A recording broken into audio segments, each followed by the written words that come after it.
Ayan yung kusina. Nakakatakot sa likod namin kasi malalaki yung puno. Ayan o, maraming puno. Tumba ng mga miracle tree. Akit tayo. Ay! Mabilisan lang itong video guys kasi umulan. Talaga makita nyo yung sitwasyon ng solar panel ko. Hindi ko binaba kasi hindi ko in-expect na may hangin siya. Kasi nga, kabig ulan, malakas lang. Tapos grabe pala yung hangin. Alauna ng madaling araw. Nagsimula. Oh, yun solar panel ko guys. May isang puno na. May isa nga ng puno. Laki, buti. Ayan guys.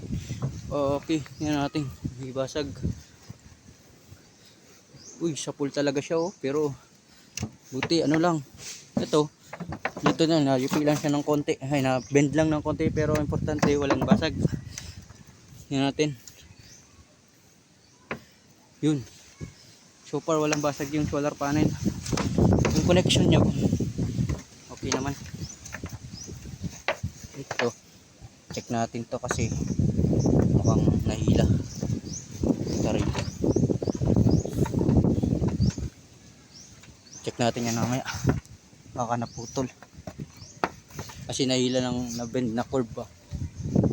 Ayan guys dito. Malapit sa school. Ayan. Simulan natin naglinis. Okay guys. Bye bye.